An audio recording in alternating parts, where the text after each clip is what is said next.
Bonjour, ceci est la 20e leçon du cours Guerre et paix au Moyen-Orient.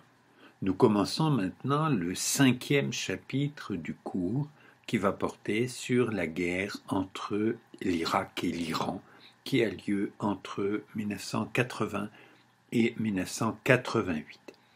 Cette guerre est la plus longue qui ait eu lieu au Moyen-Orient et la deuxième plus meurtrière après la Première Guerre mondiale.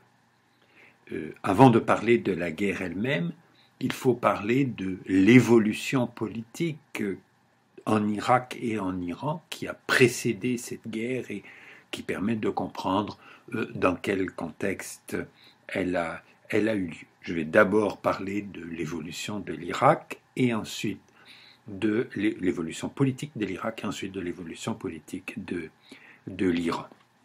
Nous avons vu que l'Irak a été sous mandat britannique à partir de 1920, puis à partir de 1931, indépendant, mais un allié de la Grande-Bretagne jusqu'en 1958. En 1958, la monarchie est renversée par un coup d'État militaire très brutal qui établit une république qui va être instable avec une succession de coups d'État après 1958.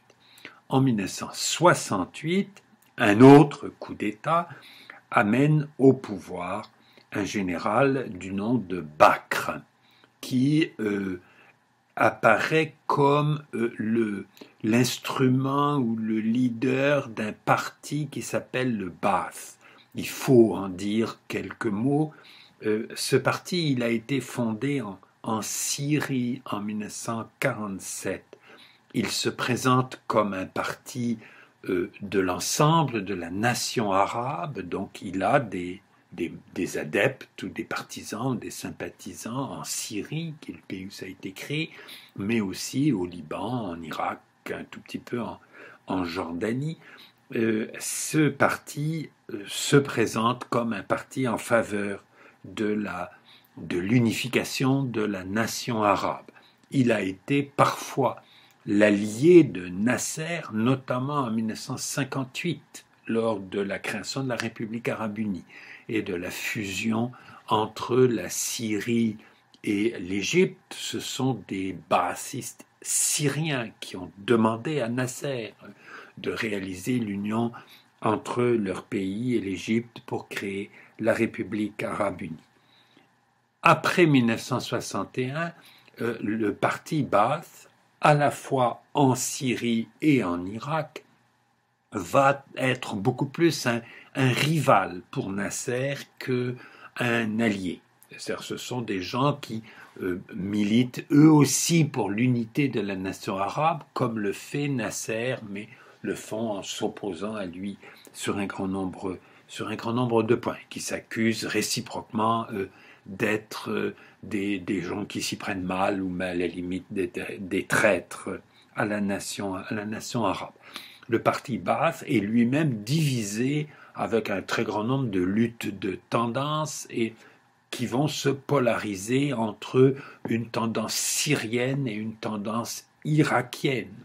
Des dirigeants du Ba'ath sont très souvent au pouvoir en Irak après 58, en Syrie avant 58 et après 61, et accusent les autres d'être eux aussi des traîtres à la nation arabe. Lorsque Bakr arrive au pouvoir en 1968, ou lorsque Assad va arriver au pouvoir en 1970, lui aussi agit au nom du parti Ba'ath et de l'unité arabe telle que conçue par le parti Ba'ath. Dans ces deux pays, Syrie et Irak, après 68-70, 68 en Irak, 70 en Syrie, ce parti est de moins en moins un mouvement d'idées, de moins en moins un parti politique et de plus en plus un simple instrument de l'exercice du pouvoir par les dirigeants, pas dirigeants complètement autocratiques qui ne laissent aucune liberté d'action aucune liberté de parole ni de débat politique dans la population. Ce parti, donc en Irak, il est dirigé par ce général Bakr, et le nouveau régime a un vice-président qui s'appelle Saddam Hussein. Saddam Hussein est beaucoup plus jeune que Bakr et va devenir très vite plus important politiquement que Bakr. Bakr, c'est le vieux monsieur à qui le dirigeant plus jeune dit ou impose ce qu'il faut faire.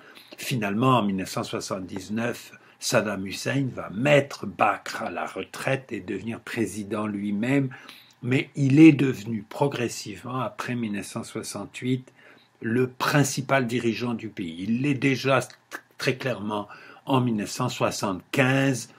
Comment s'est faite sa montée au pouvoir dans sa position de vice-président?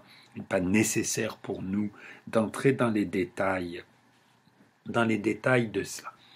L'Irak, en 1973, comme les autres pays arabes, comme les autres pays producteurs de pétrole, pas le prix du pétrole quadruple en 1973, et l'Irak, qui est un producteur très important de pétrole, il est le 3e ou le 4e producteur de pétrole du Moyen-Orient, après l'Arabie Saoudite qui est le 1er, l'Iran qui est le 2e, l'Irak est en général le 3e. Il faudrait vérifier certaines années si le Koweït n'a pas été un producteur presque aussi important, même peut-être certaines années un peu plus important en volume que l'Irak. Bref, les ressources pétrolières de l'Irak sont très importantes. Les ressources financières à partir de 1973 sont très importantes aussi. Et l'afflux de revenus pétroliers permet de faire une politique de modernisation accélérée. L'Irak a une population plus nombreuse que l'Arabie Saoudite, a d'autres ressources économiques que l'Arabie Saoudite. En Arabie Saoudite, à part le pétrole, c'est difficile de trouver des ressources. En Irak, il peut y avoir une agriculture, il peut y avoir d'autres activités. Il y a une population un peu plus moderne qu'en Arabie Saoudite. Et l'Irak, d'après 1973, apparaît comme le pays arabe en voie de modernisation efficace. Et avec Saddam Hussein qui apparaît comme le leader, celui qui guide ce pays dans cette voie. En 1974, il y a une révolte kurde en Irak. Il y a tout le temps des révoltes kurdes en Irak. Il y en avait déjà sous le régime monarchique avant 1958. En 1958, des dirigeants politiques kurdes vont être les alliés du nouveau régime militaire républicain qui s'établit à Bagdad. Ils vont se disputer très vite, il va y avoir de nouvelles révoltes kurdes, des répressions de Kurdes. Bref, le nord de l'Irak est perpétuellement en insurrection contre le gouvernement central.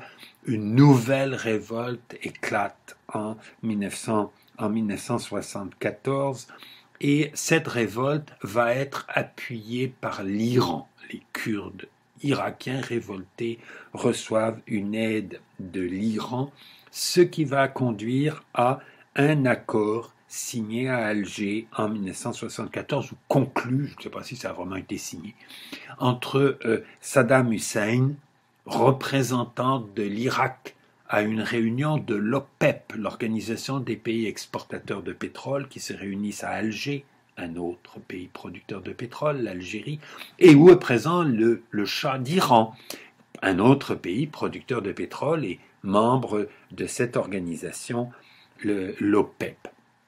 Et cet accord d'Alger va porter sur le soutien iranien aux Kurdes et la frontière sur le Shatt el-Arab. Ça, il faut que j'explique un tout petit peu de quoi il s'agit. Le Shatt el-Arab, c'est le confluent du Tigre et de l'Euphrate. pas, le Tigre et l'Euphrate, ces deux grands fleuves qui prennent leur source en Turquie et puis qui traversent, l'Euphrate au moins, qui traverse une partie de la Syrie avant de pénétrer en Irak.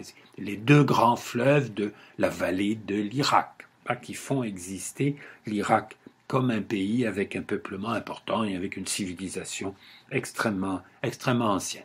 Ces deux fleuves se rejoignent avant d'atteindre la mer et le Chat el-Arab, qui est le nom du fleuve commun créé par la confluence du Tigre et de l'Euphrate, qui a une longueur d'environ 200 km, avant de se jeter dans le golfe Persique.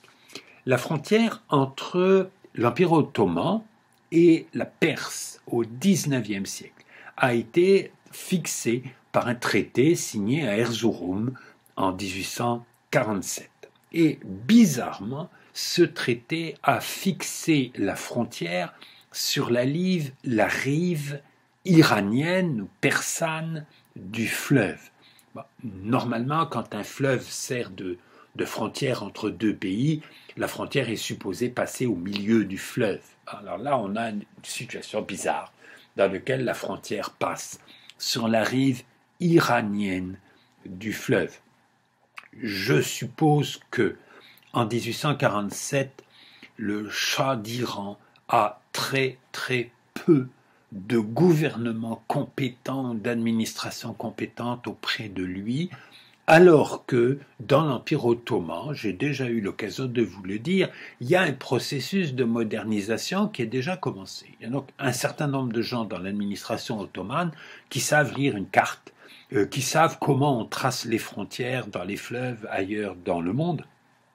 Et l'Empire ottoman donc, a des fonctionnaires plus compétents et surtout le rapport de force est beaucoup plus favorable à l'Empire ottoman qu'à l'Iran. L'Empire ottoman est faible, mais quand même beaucoup moins faible et beaucoup moins mal gouverné que la Perse de l'époque. Et donc, dans le cadre de ce traité, la frontière a été fixée de façon bizarre sur la rive iranienne du fleuve. Ensuite, le rapport de force va rester favorable au côté ouest du fleuve. Lorsque l'Empire ottoman est démembré, c'est l'Irak qui devient le pays qui a une frontière avec l'Iran à cet endroit-là, mais l'Irak, il est sous mandat britannique, et puis ensuite il va rester l'allié de la Grande-Bretagne, même après son indépendance, et là, donc, le rapport de force reste plutôt favorable à l'Irak grâce au soutien britannique, face à l'Iran qui reste faible. Et puis, au cours du XXe siècle, l'Iran se renforce, l'Iran devient un très bon allié des États-Unis, alors que l'Irak, après 1958, n'a plus d'alliés dans les pays occidentaux, et surtout, la production pétrolière de l'Iran, qui se développe à partir des premières années du XXe siècle, et se développe dans cette région-là, avec deux ports iraniens qui avaient très peu d'importance en 1847, mais qui en ont beaucoup au XXe siècle, Khorramshahr et Abadan, où se trouvent des installations pétrolières extrêmement importantes. Ce sont des ports qui sont au bord du Chat el-Arab, et donc la navigation commerciale à destination de ces deux ports, elle doit passer dans les eaux territoriales irakiennes, puisque l'eau du fleuve est supposée être entièrement sous souveraineté de l'Irak. Alors, tant que l'Empire ottoman ou l'Irak était le plus puissant des deux, c'est quelque chose qui pouvait être maintenu. À partir du moment où l'Iran devient le plus puissant des deux, ça devient évidemment une source de contestation. Alors, le Shah d'Iran, en 1974, va manœuvrer de façon extrêmement cynique en utilisant son soutien à la révolte kurde pour imposer à l'Irak un règlement favorable sur la frontière du Chat el-Arab. Et donc, à Alger en 1974, les dirigeants des deux pays, Saddam Hussein et le Shah, conviennent que la frontière sera au milieu du Shatt el-Arabe et non pas sur la rive iranienne. Ce qui est complètement logique. C'est un accord qui est tout à fait favorable à l'Iran, mais pas défavorable à l'Irak, qui continue lui aussi à pouvoir naviguer dans ses propres eaux, dans sa partie du fleuve, pour aller au grand port irakien Bassora, qui se retrouve lui aussi. Il faut passer dans le Shatt el-Arabe pour atteindre Bassora, qui est le principal port de l'Irak, le principal débouché sur le golfe Persique. Donc c'est un très bon accord, sauf pour les Kurdes qui ont été victimes, qui ont été exploités dans cette affaire. Et le soutien iranien aux Kurdes prend fin. Le gouvernement irakien, les forces irakiennes reprennent le contrôle du nord du pays provisoirement. Il y aura de nouveau des problèmes avec les Kurdes en Irak. Ça n'est pas du tout terminé. Donc en 1974, l'Irak améliore le contrôle de son propre territoire en mettant fin à la révolte kurde. L'Irak améliore ses relations avec l'Iran, normalise ses relations avec l'Iran sur le Shatt el-Arabe. L'Irak a des ressources pétrolières très importantes. L'Irak peut utiliser ses ressources pour se moderniser. Cet Irak, qui était très dépendant de l'URSS pour des livraisons d'armes, comme l'étaient plusieurs autres pays arabes à la même époque, l'Irak devient beaucoup plus indépendant de l'URSS. L'URSS, dans les années 1970, fait une politique de soutien à l'Éthiopie contre la Somalie. La Somalie est membre de la Ligue arabe. L'Irak est un des pays arabes qui dénonce le soutien de l'Union soviétique à l'Éthiopie. En 1979, lorsque l'Union soviétique envahit l'Afghanistan, l'Irak est un des pays qui dénonce l'invasion soviétique de l'Afghanistan. On a donc une politique beaucoup plus indépendante vis-à-vis de l'URSS. L'Irak continue à acheter des armes à l'URSS, mais il est moins dépendant de l'URSS parce qu'il trouve un autre fournisseur d'armes à ce moment-là, qui est la France, qui devient un fournisseur d'armes important à l'Irak à partir du milieu des années 1970. Il y a eu un lobby pro-irakien en France à cette époque-là. Il y a eu des livres à la gloire de Saddam Hussein qui ont été publiés en France à partir du milieu des années 1970. Le lien entre la France et l'Irak de Saddam Hussein a été assez fort. Au cours de l'année 1979, il se passe deux choses intéressantes et intrigantes. D'abord, au début de l'année, tout d'un coup, les dirigeants irakiens et syriens déclarent la volonté de faire l'union entre les deux pays. Ces deux pays qui, jusque-là, apparaissaient toujours comme les deux pôles les plus opposés dans la politique arabe. C'était vrai à l'époque de la monarchie, où la Syrie était un des pôles de résistance à l'influence des Hachémites.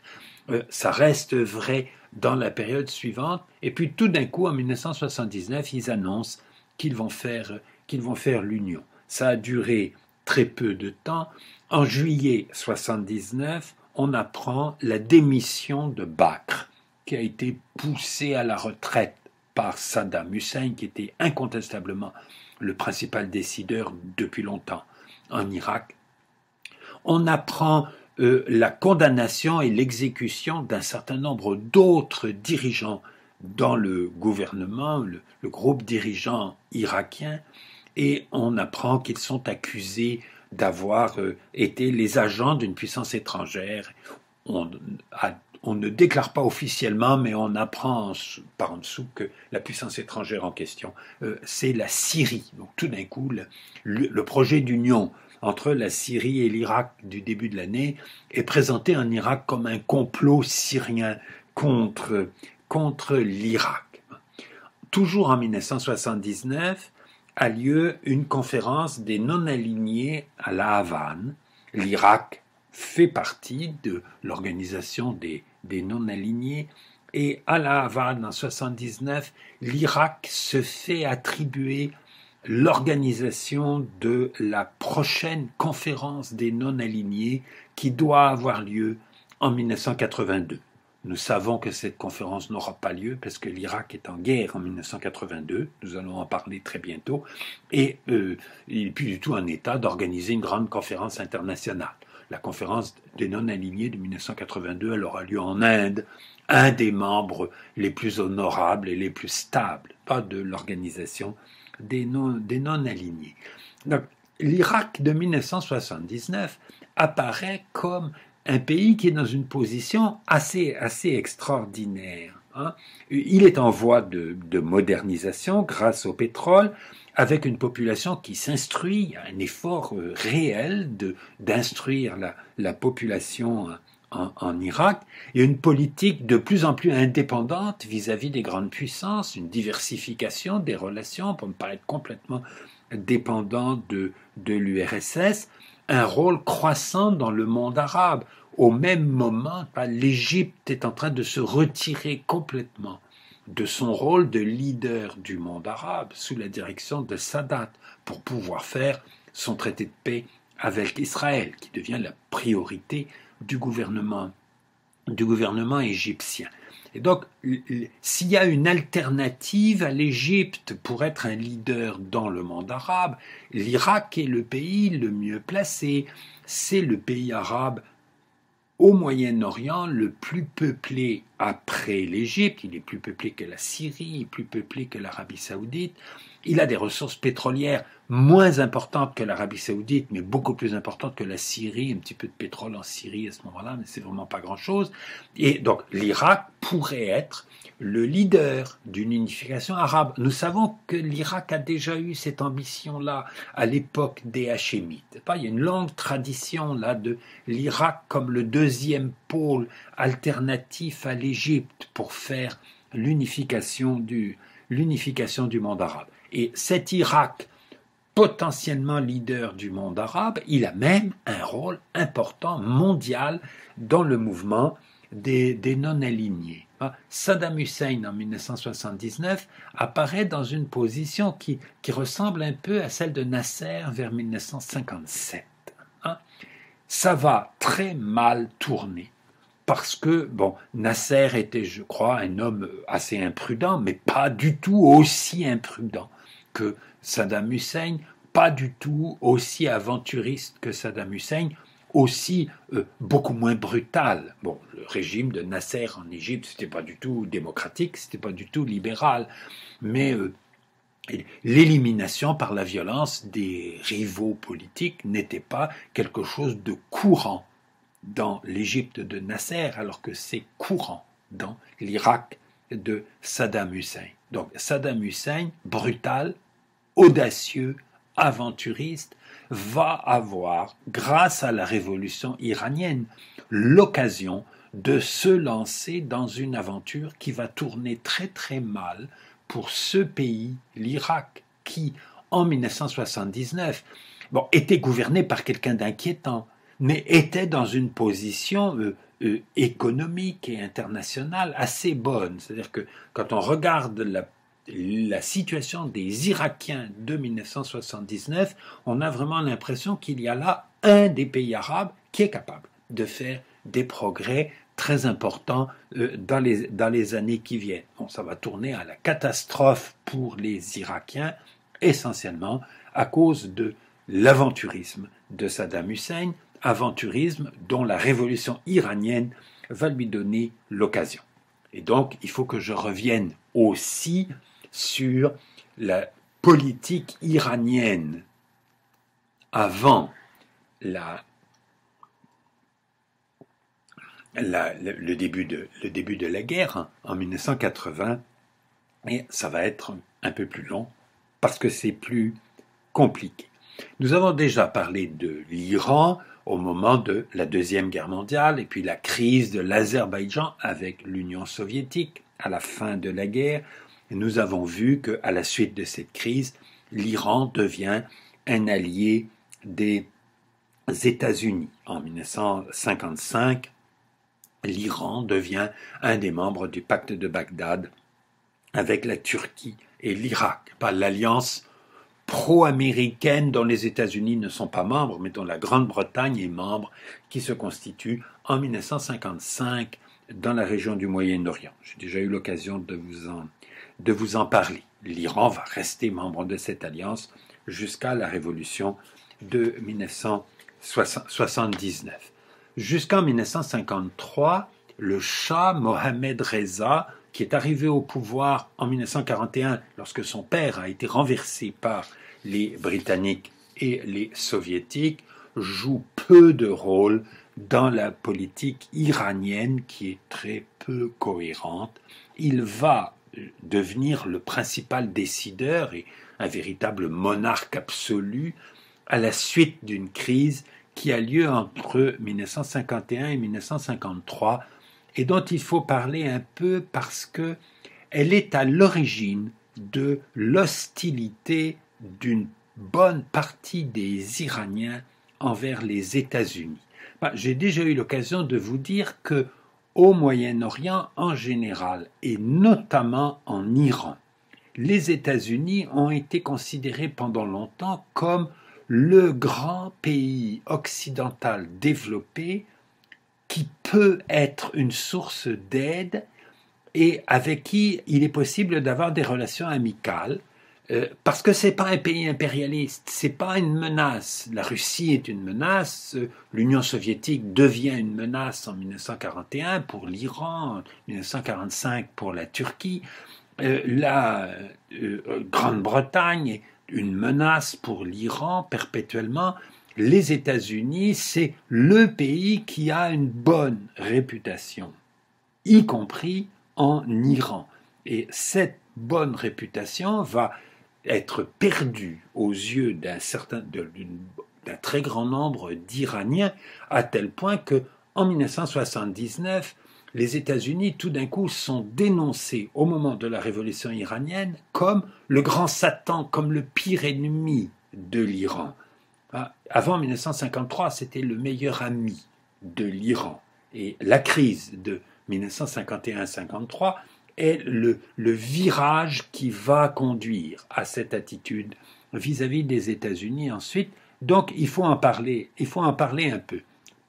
Et je veux en parler un peu parce que quand on en parle, que ce soit en Occident ou en Iran, on en parle presque toujours d'une façon très simplifiée, que je résume de la façon suivante. Il y avait un premier ministre en Iran en 1953, Mossadegh, qui était élu démocratiquement et a été renversé par la CIA, l'organisation américaine d'espionnage et d'intervention dans les autres pays du monde. Alors, cette façon de présenter les choses, qui est pas les gens qui savent rien sur l'Iran de 1953, ils savent ça, ils croient ça, et beaucoup d'Iraniens eux-mêmes ont ce souvenir-là de 1953, et c'est le rôle de la CIA, qui est bien réel dans ce qui s'est passé en 1953, qui explique l'hostilité de beaucoup d'Iraniens ensuite envers les États-Unis. Il reste cependant que c'est intéressant de savoir un peu mieux ce qui s'est passé. Cette histoire est un peu moins simple que le résumé que je viens d'en faire ou qu'on en fait d'habitude. Il y a eu en Iran des élections en 1950. Dans ces élections, un homme politique déjà bien connu dans la politique iranienne qui s'appelle Mossadegh, qui était le leader d'un parti qui s'appelait le Front National. Le Front National a eu 8 députés dans ces élections iraniennes. Donc il y avait effectivement un soutien populaire, mais un soutien populaire assez limité. En mars 1951, le 15 mars 1951, le Parlement iranien, le Majlis, donc ce Parlement élu en 1950, vote la nationalisation de l'Anglo-Iranian Oil Company, cette compagnie britannique qui a le monopole de la production et de la commercialisation du pétrole iranien. Alors, tous les gouvernements iraniens, depuis 30 ans, sont en conflit permanent avec l'Anglo-Iranian Oil Company pour obtenir que celle-ci déclare convenablement ses profits, paye ses redevances comme il faut au gouvernement iranien, etc. Toute une série d'épisodes tout à fait curieux de l'exploitation de la situation par cette compagnie en Iran. Et donc le vote de la nationalisation de la compagnie, c'est ce qui permet à l'Iran de régler le problème que lui posait l'anglo-iranien. Dans le Parlement iranien, l'homme politique qui a été le principal porte-parole du projet de nationalisation. C'était son thème à Mossadegh depuis des années. C'était l'homme d'une thèse unique. Il faut nationaliser l'anglo-iranien. Et donc l'anglo-iranien est nationalisé le 15 mars et le Shah demande à Mossadegh de devenir Premier ministre le 28 avril. Donc ce n'est pas le Premier ministre qui a nationalisé, c'est la nationalisation qui a conduit Mossadegh au pouvoir. Étant l'homme de la nationalisation, c'était à lui de gérer le problème créé par la nationalisation. Et ce problème, il va être énorme, parce que les Britanniques, je vous ai déjà dit que l'anglo-iranien est une propriété du gouvernement britannique, c'est pas vraiment une compagnie privée, hein. Et c'est une compagnie de droit privé au plan international, mais dont l'actionnaire principal est le gouvernement britannique. Et le gouvernement britannique décide que le pétrole iranien, c'est du pétrole volé et que on n'a pas le droit d'acheter du pétrole en Iran et que le gouvernement britannique intentera des actions judiciaires contre tous ceux qui achèteront du pétrole iranien. La commercialisation du pétrole dans le monde, elle est le monopole à ce moment-là d'un petit nombre de compagnies américaines et anglo-hollandaises qui évidemment n'aiment pas ça de voir l'une d'entre elles qui est nationalisée par un pays producteur. Il y avait déjà eu un pétrole nationalisé au Mexique juste avant la Deuxième Guerre mondiale. Et je ne crois pas que ça avait suscité les mêmes protestations internationales que la nationalisation iranienne de 1951. Bref, l'Iran n'arrive plus à exporter son pétrole. L'Iran va arriver à exporter un tout petit peu de pétrole à une petite compagnie japonaise qui ne fait pas partie du consortium avec les autres, etc. Mais il y a un consortium des grandes compagnies pétrolières, pas pour régler les prix, etc. Dans la commercialisation du pétrole dans le monde est réglée par ces grandes compagnies à l'époque. Mossadegh va se rendre à l'ONU pour plaider la cause du droit de l'Iran à nationaliser le pétrole. Les dirigeants américains ne sont pas franchement hostiles à Mossadegh à ce moment-là. Ils lui disent qu'il faut qu'il accepte d'indemniser les actionnaires. Mossadegh répond que la compagnie a tellement volé l'Iran depuis des années que ce serait vraiment scandaleux que l'Iran aujourd'hui soit obligé d'indemniser les actionnaires de la compagnie.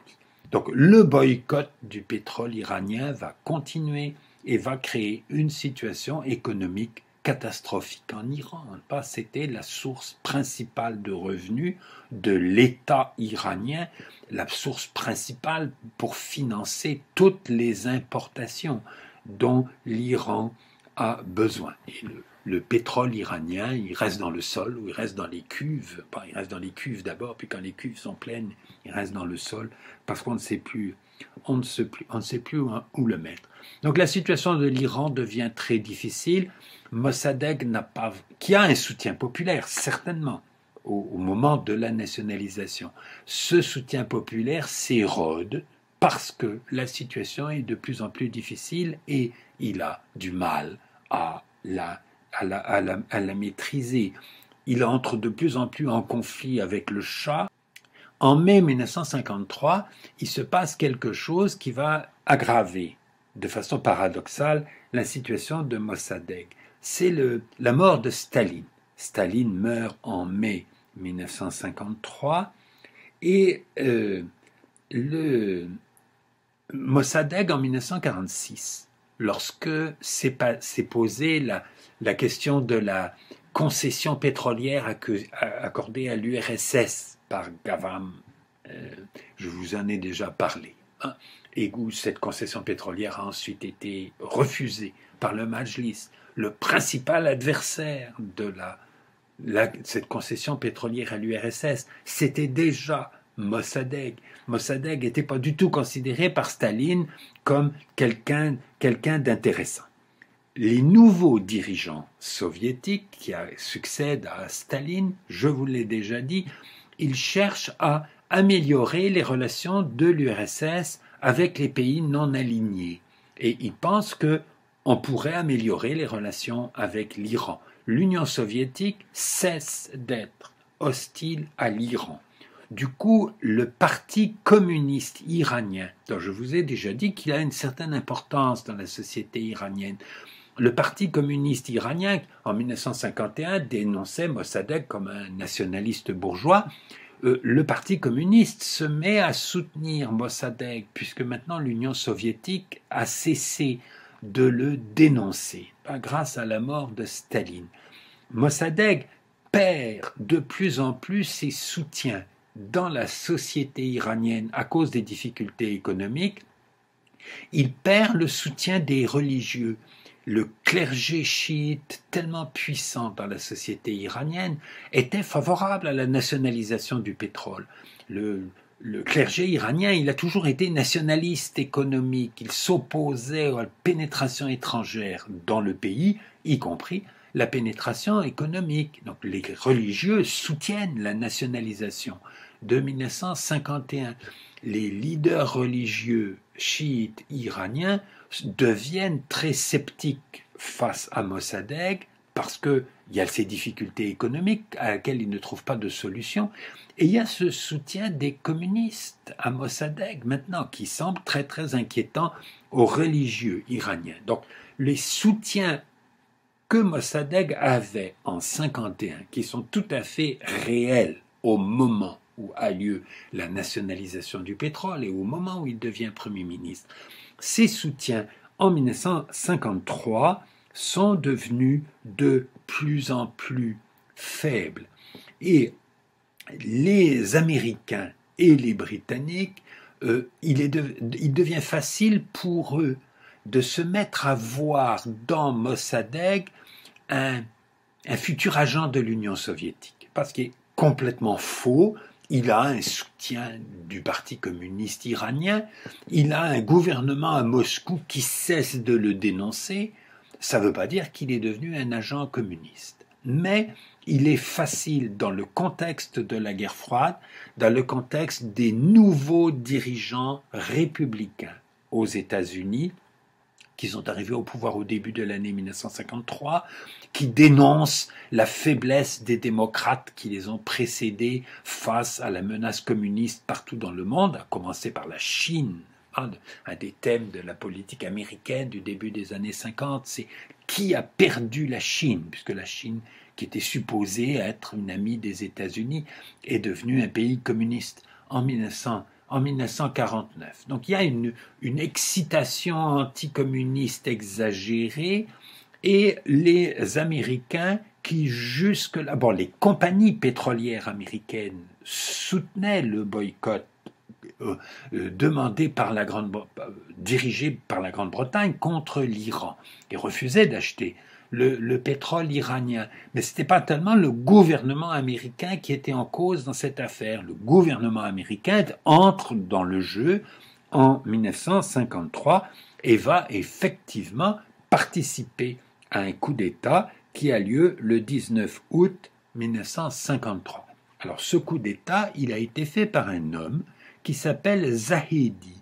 Et le discours qui attribue tout à la CIA, je trouve, est injuste pour les Iraniens, parce qu'il y a eu des Iraniens qui ont joué un rôle dans ce coup d'État, dont cet homme, qui est un ancien général de l'armée iranienne, qui joue un certain rôle politique entre la Deuxième Guerre mondiale et 1953, qui était un des leaders, disons, du nationalisme conservateur iranien.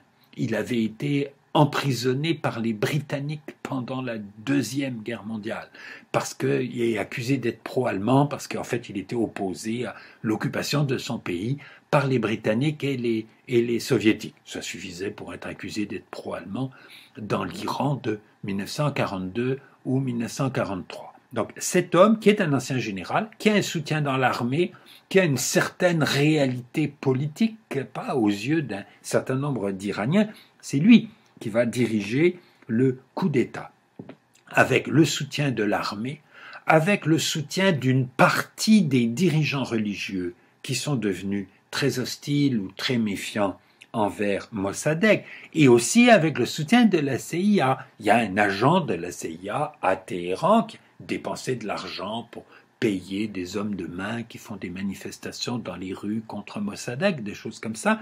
Cet homme, Kermit Roosevelt, qui a écrit un livre racontant ses aventures en Iran, dans lequel il se vante beaucoup, et je crois il exagère l'importance de son propre rôle. Je ne dis pas ça pour innocenter la CIA. La CIA n'aurait jamais dû participer au renversement de Mossadegh, mais ça n'est pas l'explication de la chute de Mossadegh. Mossadegh était épuisé politiquement en Iran, et c'est pour ça qu'il a pu être renversé. Et il a été renversé par une coalition de militaires, de dirigeants politiques conservateurs et de dirigeants religieux, qui sont la vraie explication de la chute de Mossadegh. Mais le rôle de la CIA est ce que tout le monde va retenir dans cette affaire. Peut-être en partie parce que Kermit Roosevelt était vantard et a exagéré son propre rôle dans cette affaire. Zahedi devient Premier ministre, il le sera de 53 à 55, et c'est lui qui transforme le Shah en ce qui va devenir un monarque absolu. Ça ne sera vraiment flagrant qu'à partir de 1960, que c'est le Shah qui décide tout en Iran, mais c'est cet ancien militaire nationaliste conservateur qui va créer ce nouveau régime, pas très différent de celui qui existait avant 1953 ou avant 1951. Il y a en Iran vraiment un régime pluraliste, avec des élections qui se passent de façon très très extraordinaire, avec des luttes politiques qui sont très très incohérentes, mais c'est pas du tout une dictature. L'Iran, entre la fin de la Deuxième Guerre mondiale et 1953. Ça le devient progressivement après 1953. Dans les années 60, le Shah Mohammad Reza, devenu vraiment le principal décideur dans le pays, lance un mouvement qu'il appelle la révolution du Shah et du peuple, qu'on appelle parfois la révolution blanche dans les livres, qui prévoit une réforme agraire qui sera faite de façon extrêmement incomplète, qui prévoit la création de services médicaux dans les villages, le développement d'un système scolaire dans les campagnes, qui prévoit aussi une amélioration du statut des femmes en Iran.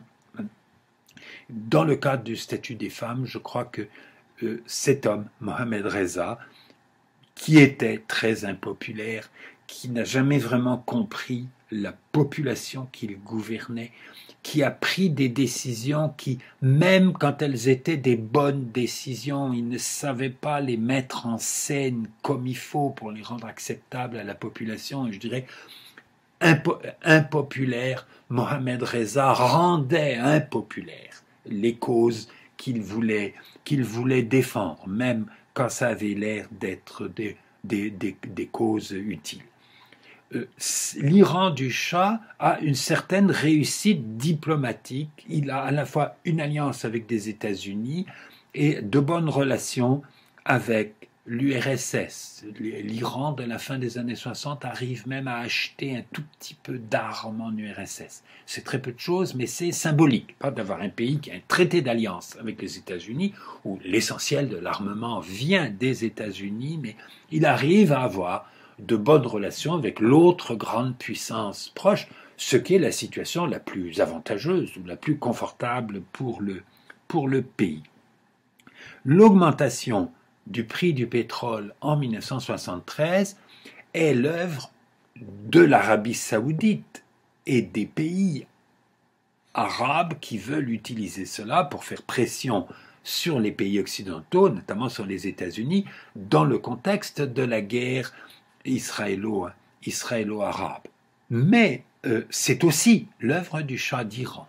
C'est pour avoir la coopération de l'Iran dans leur politique pétrolière que les Arabes vont choisir de faire une augmentation du prix et un boycott très limité, sélectif, qui vise certains pays et pas d'autres, pour que l'autre grand pays producteur de pétrole de la région, qui n'est pas un pays arabe, et qui ne se serait jamais joint à un simple boycott contre les États-Unis, pour soutenir l'Égypte et la Syrie dans la guerre contre Israël en 1973. Donc l'augmentation du prix du pétrole, c'est son œuvre, au moins autant que celle des Arabes, et il y a encore plus qu'en Irak à la même époque, je vous en parlais il y a quelques minutes, l'idée que ce pays qui a une production pétrolière importante et une population nombreuse, ce que n'a pas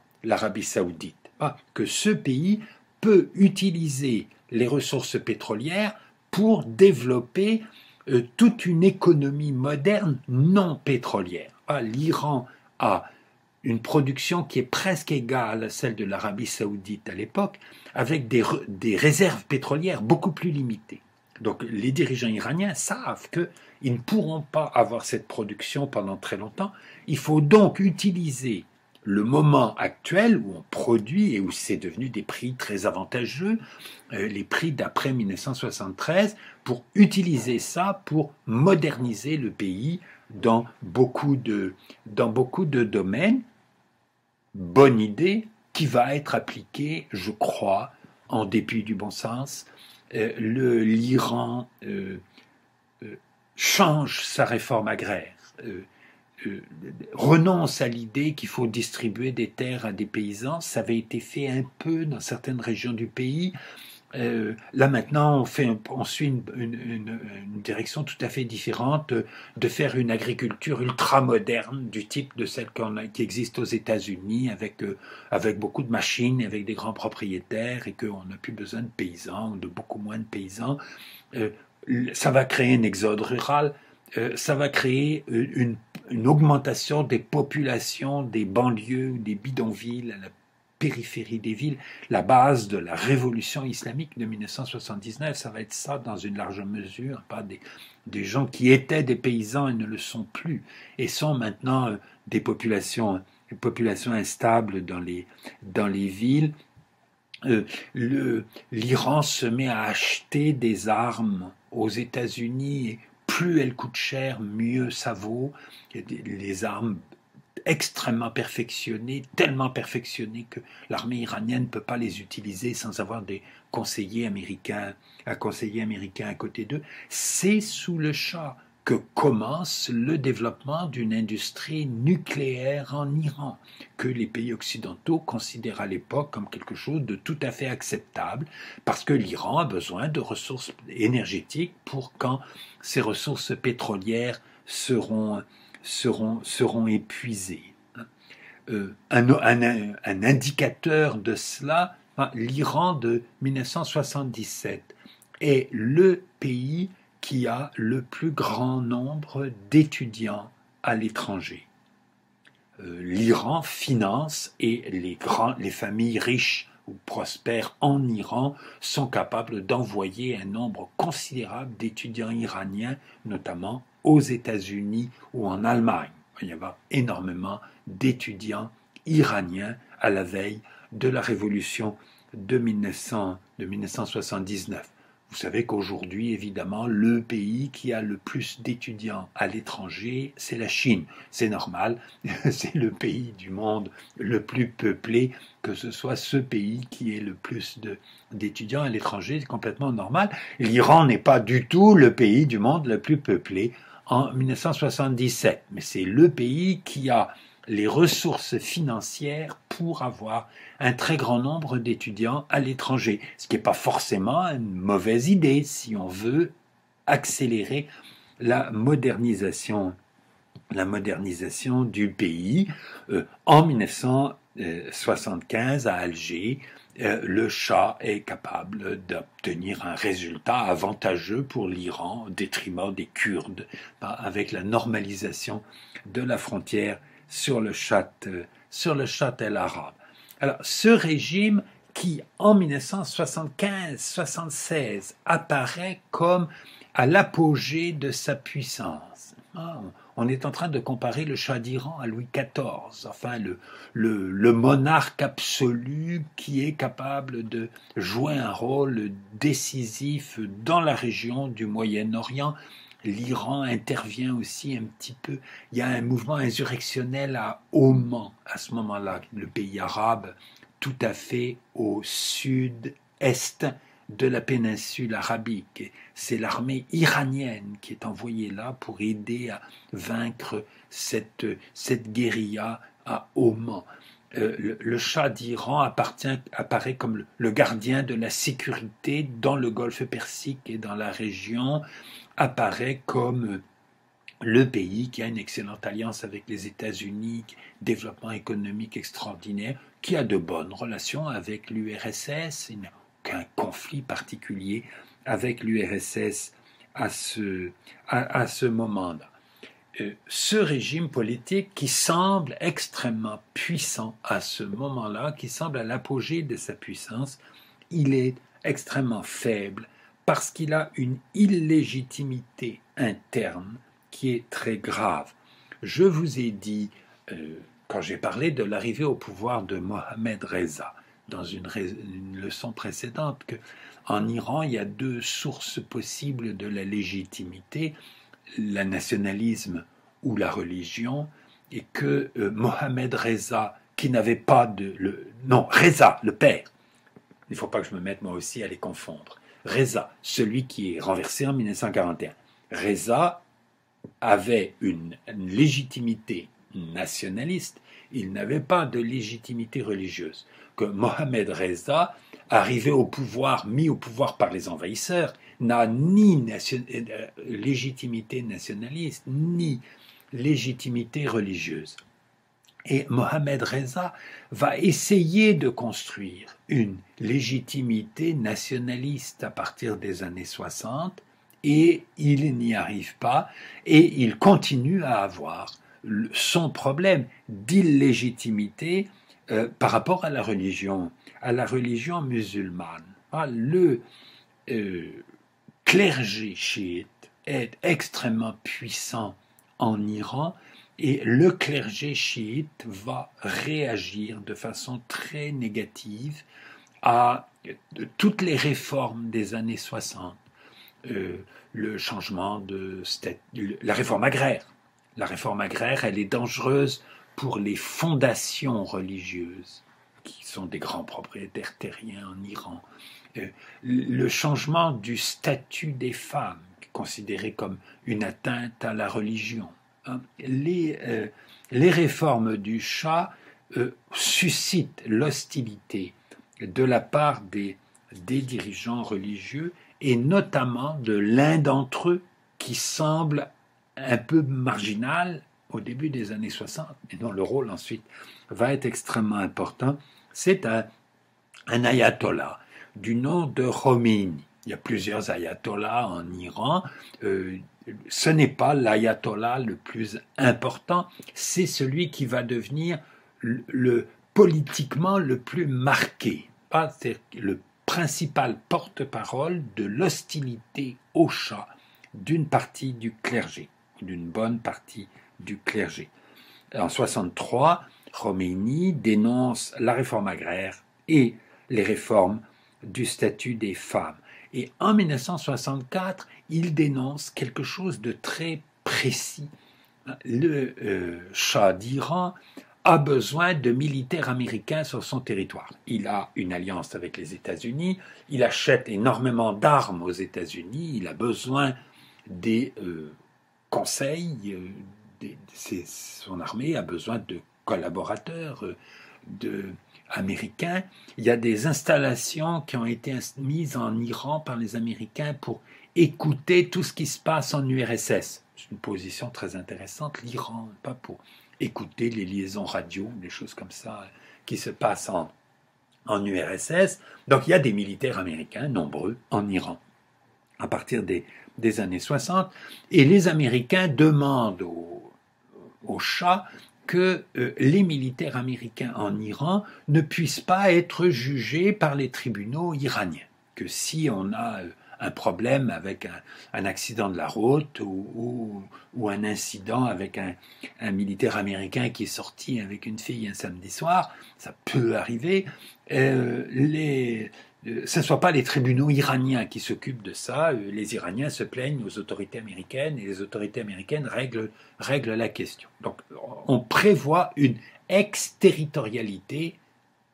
judiciaire des militaires américains en Iran. Vous voyez de quoi il s'agit. C'est le régime des capitulations dont nous avons parlé, qui existait au XIXe siècle en Iran, qui avait été imposé par la Russie d'ailleurs à l'Iran au cours du XIXe siècle, et dont l'Iran avait eu du mal à se libérer, comme la Turquie, comme l'Égypte ont eu du mal à se libérer de ce régime des capitulations.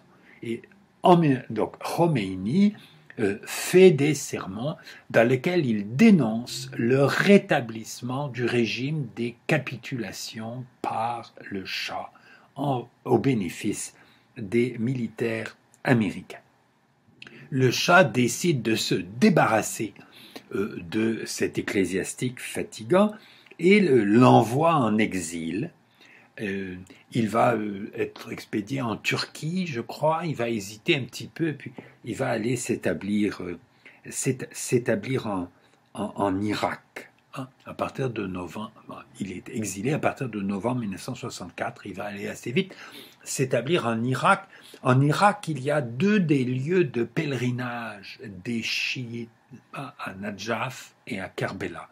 C'est là que va s'établir Khomeini, ce qui lui permet de rester en contact avec énormément d'Iraniens qui vont en pèlerinage en Irak, dans ces villes-là, soit des membres du clergé iranien, soit des laïcs, enfin des membres, des adeptes de la religion. Donc en fait, Khomeini en Irak, il n'est pas du tout loin de l'Iran, il reste en contact avec l'Iran, ses sermons vont être enregistrés sur des cassettes qui circulent en Iran et qui sont recopiées, pas de cassettes de bande magnétique, là, avec des petites machines, ça n'existe plus aujourd'hui, on n'a plus besoin de ça à cause des ordinateurs et des tablettes et des téléphones, mais à cette époque, c'était important et ça a été une façon à la fois décentralisée et efficace de diffuser de la propagande clandestinement dans un pays. La révolution iranienne de 1979, c'est un peu la révolution des cassettes. Un peu comme les printemps arabes de 2011, c'est la révolution, ce sont des révolutions de l'Internet, pas comme moyen de communication des informations, comme la Révolution française ou les révolutions du 19e siècle, c'était des révolutions des presses à imprimer, pour diffuser de la propagande. Donc le Khomeini reste quelqu'un d'important dans la coulisse de la politique iranienne pendant toute cette période. L'autre effet, bien sûr, de la perte de légitimité, s'il n'en a jamais eu, du Shah, ou du défaut de légitimité du Shah, ce sont les effets pervers de l'augmentation du prix du pétrole. L'augmentation du prix du pétrole, pour un certain nombre d'Iraniens, ça veut dire une augmentation de revenus, mais pour beaucoup d'entre eux, ça veut dire la même chose que de l'inflation, c'est-à-dire que tous les prix augmentent, il devient beaucoup plus difficile de se loger, la nourriture se met à coûter beaucoup plus cher, beaucoup de choses deviennent plus difficiles dans la vie courante des Iraniens à cause de l'augmentation du prix du pétrole, dont les revenus ne sont pas du tout diffusés dans l'ensemble de la population.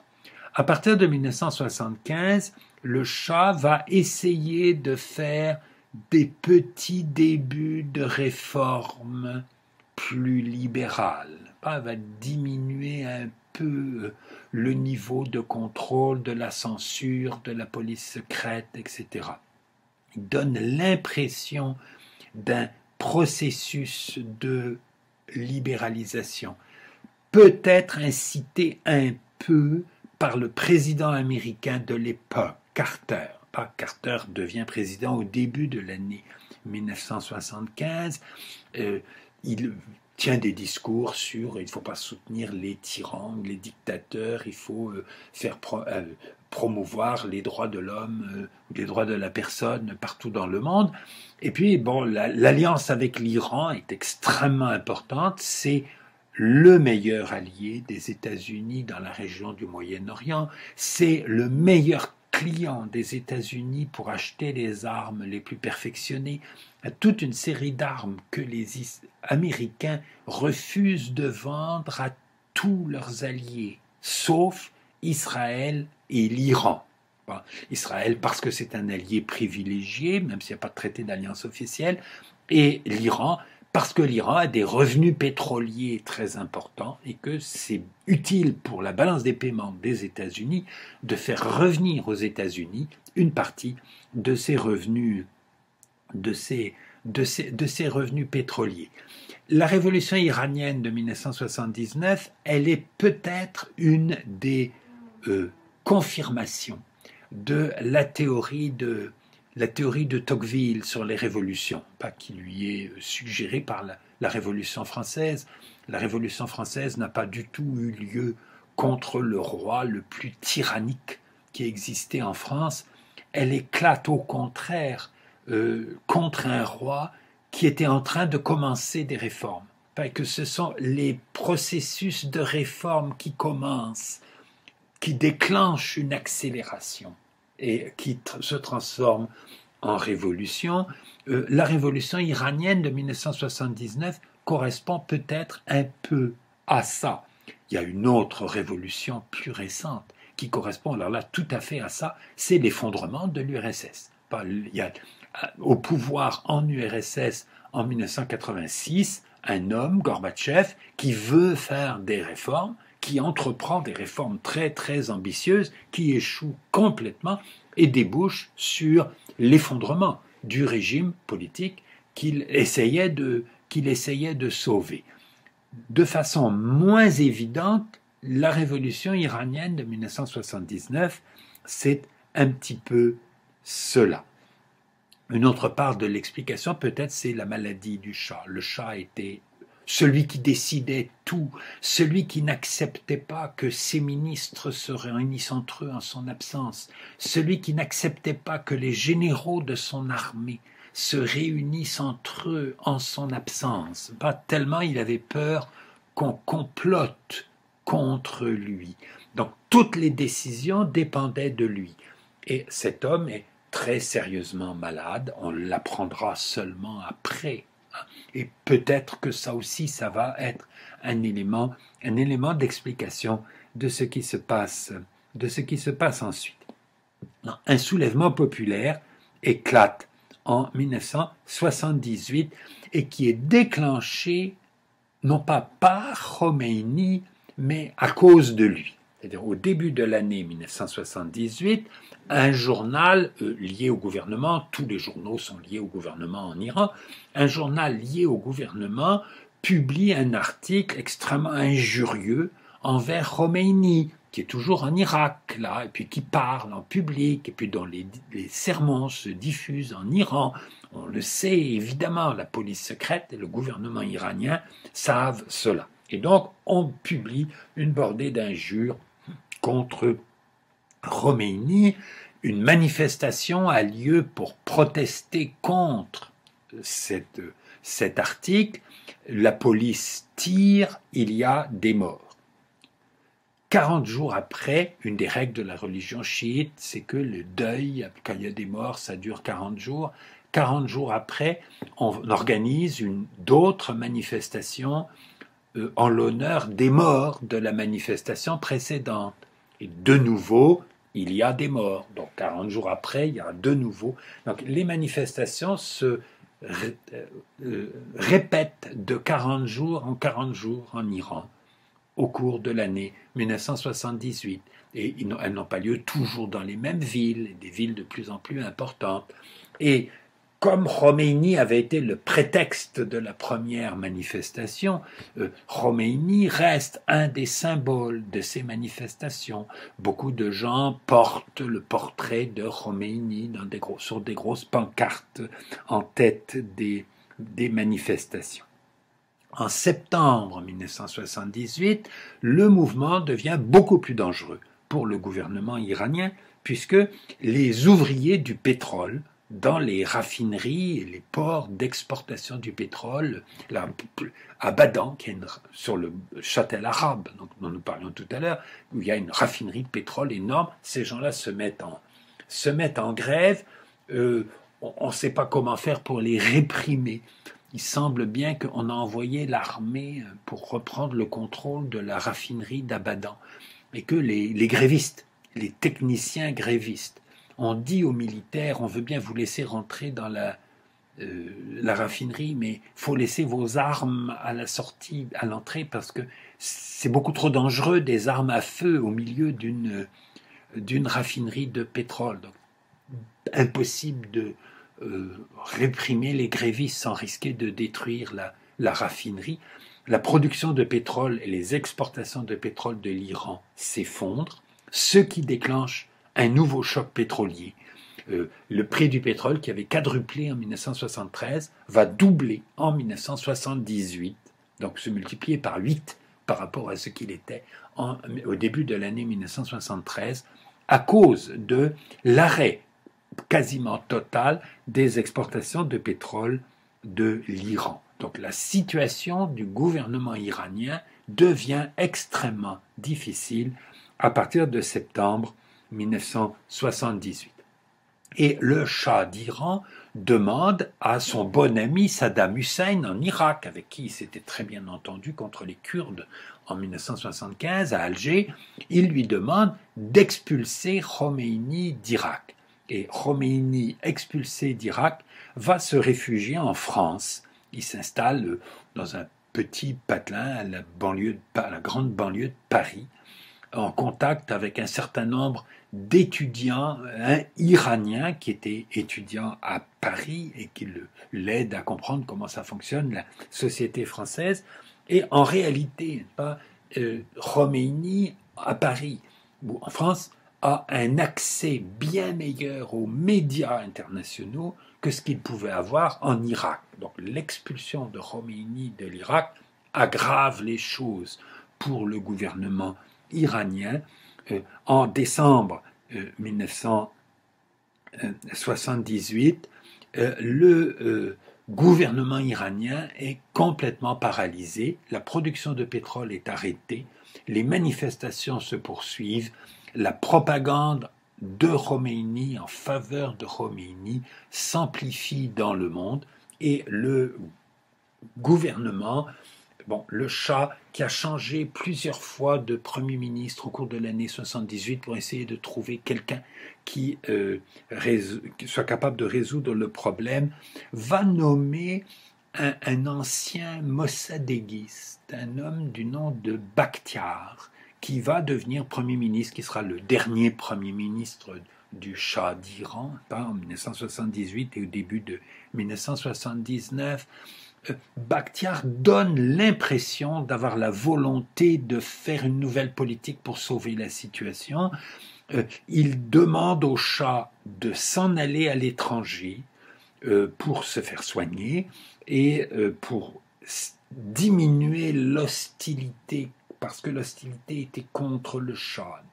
Bakhtiar a dû croire qu'il avait petite chance de créer un nouveau régime ou de créer un régime de monarchie dans lequel le Shah n'aurait plus de rôle, peut-être que son fils monterait sur le trône à sa place. Enfin, il y a une tentative d'un bricolage pour sauver le régime. En fait, hein, en février 79, Bakhtiar va décider que pour mettre fin à la propagande en faveur de Khomeini, il faut qu'il revienne en Iran. Bakhtiar pensait que si Khomeini est en Iran, certaines des déclarations de Khomeini sur la place des femmes dans la société, comme ça, sont des déclarations assez incroyables. Je pense même pour beaucoup d'Iraniens de l'époque. Bakhtiar, qui est clairement un Iranien moderne, sans doute quelqu'un qui ignore beaucoup comment vivent et ce que pensent ou ce que croient les Iraniens pauvres dans les villages ou dans les banlieues pauvres des villes en Iran. Bakhtiar imagine que si Khomeini revient en Iran, ça va lui faire perdre son image de héros de la révolution. Khomeini arrive en Iran, c'est l'énorme enthousiasme populaire à son arrivée en Iran. Les civils prennent d'assaut les casernes qui se rendent sans se battre et le gouvernement Bakhtiar s'effondre. Bakhtiar a autorisé la rentrée de Khomeini en Iran en croyant que ça allait affaiblir le mouvement révolutionnaire. En fait, c'est le triomphe du mouvement révolutionnaire et Khomeini proclame une république islamique. Au lendemain de cette proclamation, les dirigeants américains, c'est Carter à ce moment-là, qui est président des États-Unis, va avoir l'attitude, je crois, la seule raisonnable, qui est d'essayer de garder des relations pas trop mauvaises, elle ne peut pas être excellente, avec le nouveau régime. Au tout début de l'année 1979, il y a eu des soupçons. Il y a un général américain qui est allé en visite en Iran, qui a rencontré le Shah, qui a rencontré Bakhtiar. La rumeur était qu'il était là pour préparer un coup d'État. Il semble plutôt qu'il était là pour expliquer aux militaires iraniens que s'il faisait un coup d'État, les États-Unis ne les soutiendraient pas. Plutôt désamorcer le risque d'un coup d'État en Iran. Enfin, l'idée des États-Unis, c'est que on n'a pas pu empêcher ce changement de régime et il faut essayer d'avoir les moins mauvaises relations possibles avec le régime suivant. Alors, les Américains, ils ont un certain nombre de problèmes, notamment les installations d'écoute avec une très haute technologie qui étaient installées sur le territoire de l'Iran. Ils ne veulent pas que ça tombe entre les mains des soviétiques.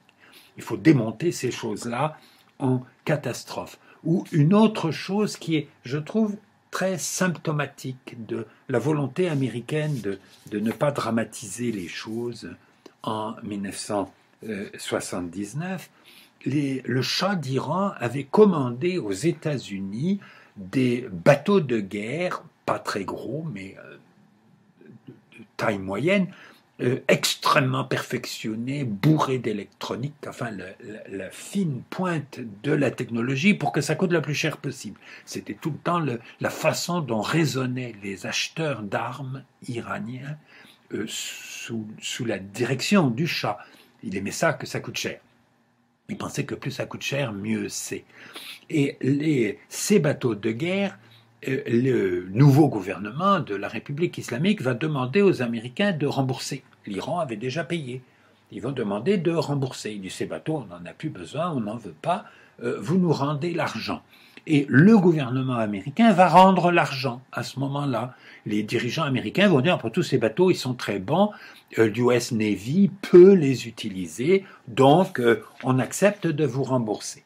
Il y a une volonté d'avoir des relations pas trop mauvaises avec le nouveau gouvernement iranien, et il y a dans le gouvernement iranien des gens qui ont la même volonté, notamment l'homme que Khomeini a nommé comme Premier ministre dans le gouvernement provisoire de la République islamique qu'il vient de de proclamer, qui est un homme du nom de Mehdi Bazargan. Bazargan, devenu Premier ministre du nouveau régime, ne pense pas que l'Iran ait intérêt à avoir des relations détestables avec les États-Unis. Il y a d'autres membres de ce gouvernement, notamment le ministre des Affaires étrangères, qui lui aussi estime qu'il faut essayer de garder des bonnes relations avec les États-Unis. Cette vision, presque certainement, Khomeini ne la partage pas. Il pense que sa révolution, il faut la radicaliser et que pour la radicaliser, il faut dénoncer beaucoup plus vigoureusement les États-Unis, que la dénonciation des États-Unis est le moyen le plus efficace pour radicaliser la révolution. Et l'occasion va lui en être donnée par la prise d'otages dans l'ambassade en novembre 1979. Des étudiants qui manifestent pour dénoncer le fait que le Shah d'Iran, qui était donc en exil, il demandait à être admis aux États-Unis pour pouvoir être soigné de son cancer dans un hôpital américain.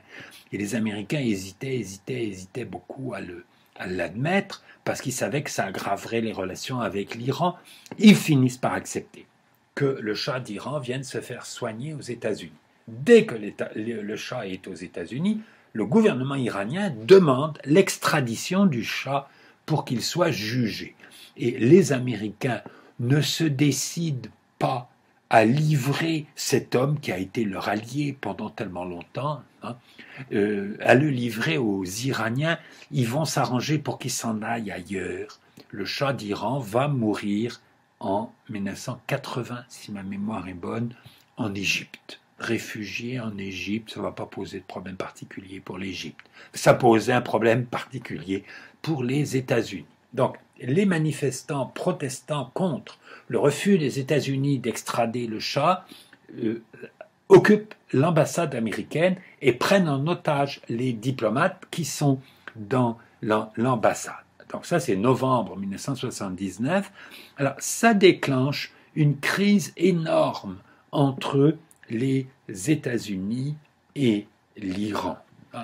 L'origine lointaine de l'hostilité de l'Iran vers les États-Unis, c'est le renversement de Mossadegh et le rôle attribué le rôle réel mais exagéré attribué à la CIA dans le renversement de Mossadegh. L'autre source de l'hostilité tellement grande des Américains, enfin des dirigeants américains envers l'Iran et de l'Iran vers les États-Unis, c'est cette prise d'otage. La prise d'otage, ça va être quelque chose d'épouvantable pour Carter, le président américain qui doit être réélu l'année suivante, en 1980, et il était déjà en campagne électorale. Il annonce d'abord que sa campagne électorale, il la suspend pour s'occuper de la libération des otages. La prise d'otages à l'ambassade aurait pu, sans doute, être quelque chose de beaucoup moins grave si les États-Unis n'avaient pas choisi de dramatiser. Ils choisissent de dramatiser. Ils font une histoire épouvantable avec ça. Les médias annoncent tous les jours, ça fait tant de jours qu'il y a des otages dans l'ambassade à Téhéran, etc. Et c'est Carter lui-même qui a choisi de faire ça. Peut-être a-t-il cru qu'il était obligé. En tant que président des États-Unis, il devait vraiment faire croire que la priorité absolue, c'était la libération de ces personnes. Et que pour les libérer, ce qu'il fallait, c'était faire un drame. Et puis, en cours de l'année 1980, il va finir par dire, bon, écoutez, ils n'ont pas été libérés, mais quand même, il faut bien que je recommence la campagne électorale. Il sera battu à l'élection suivante par Reagan, très probablement à cause de ça. Ce qui a fait battre Carter à l'élection de 1980, c'est la prise d'otage dans l'ambassade à Téhéran et l'incapacité de Carter de résoudre le problème. Il a essayé de le résoudre au mois de juin avec un raid militaire qui a tourné très mal, heureusement, qui ne sont pas allés jusqu'à Téhéran. Je crois que s'ils étaient allés jusqu'à Téhéran, ça aurait tourné encore plus mal. Donc, cette histoire bon, est une volonté iranienne de conflit.